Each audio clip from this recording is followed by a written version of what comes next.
नमस्कार।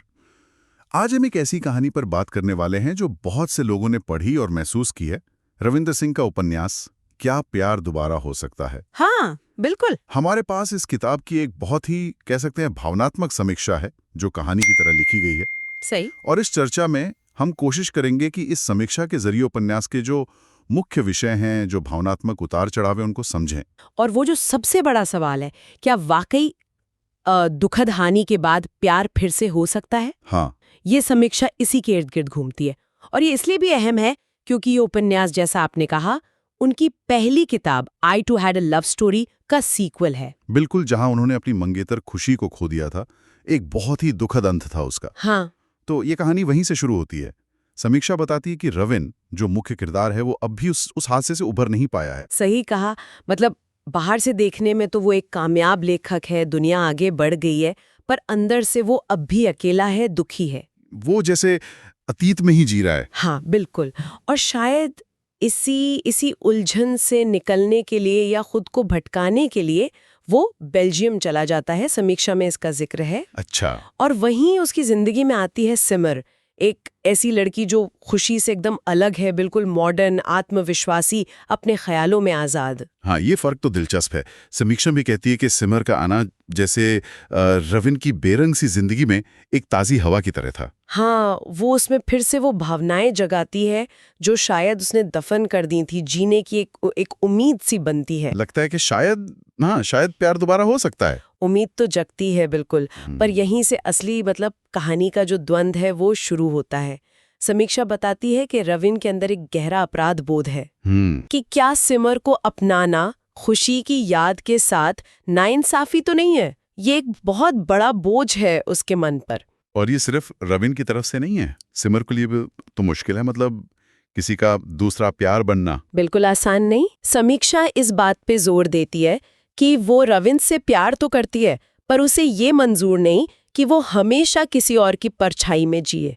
हाँ, उसकी अपनी पहचान है, अपनी उम्मीदें हैं। और इसी कश्मकश के बीच रिश्ते में और भी मुश्किलें आती हैं, जैसे उनके कल्चर अलग है, जीवन को देखने का नजरिया अलग है। और वो रविन का पुराना दर्द, खुशी को खोने का दर्द, वो अभी पूरी तरह भरा नहीं है। सही। और ये सब मिलकर एक बड़ा सवाल खड़ा करते हैं जो समीक्षा ने भी उठाया है कि क्या वो प्यार जो शायद अकेलेपन से उपजा है, वो जिंदगी की असली चुनौतियों के सामने टिक पाएगा। ये जो पूरी भावनात्मक उथल-पुथल है, इसे कहानी में दिखाने का तरीका भी वो भी अलग है।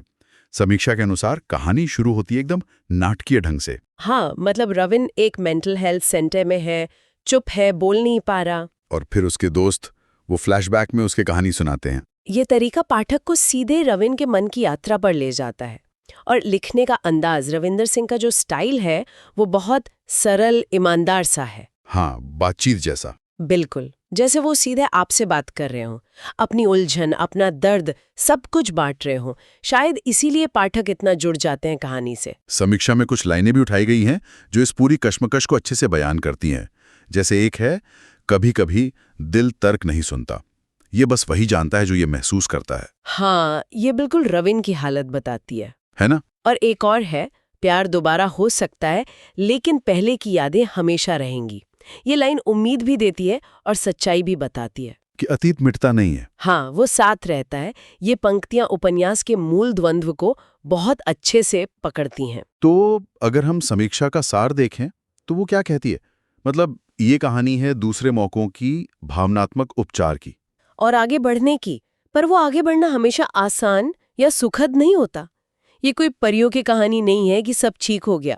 सही। समीक्षा कहती है कि ये शोक और प्रेम की असलियत को दिखाती है। दिल एक से ज्यादा बार टूट सकता है और हर बार जुड़ने का मतलब हैप्पी एंडिंग हो, ये जरूरी नहीं। शायद इसीलिए समीक्षा ने इसे 4.3 की रेटिंग दी है 5 में से। हाँ, लगता तो यही है। और इसे उन लोगों के लिए खास तौर पर रेकमेंड किया गया है जिन्होंने पहली किताब पढ़ी है, या जो खुद मतलब किसी अपने को खोने के दर्द से गुजरे हों, या प्यार में दोबारा पढ़ने को लेकर उलझन में हों। तो अंत में सवाल फिर वहीं आ जाता है, क्या रवीन ने सिमर को अपनाकर खुशी को धोखा दिया, या फिर वो अतीत को पकड़कर रखकर खुद के साथ नाइंसाफी कर रहा था? ये उपन्यास और इसकी समीक्षा एक गहरे सवाल के साथ छोड़ जाते हैं। समीक्षा में अनसुलझे दर्द और मूल्यों के टकराव पर बहुत जोर है। तो शायद असली सवाल ये है कि क्या सच्चा उपचार अतीत को पूरी तरह भुला देने में है, या फिर क्या ज़्यादा यथार्थवादी रास्ता ये है कि हम अतीत की उन परछाइयों के साथ जीना सीख लें। ये सोचने वाली बात है।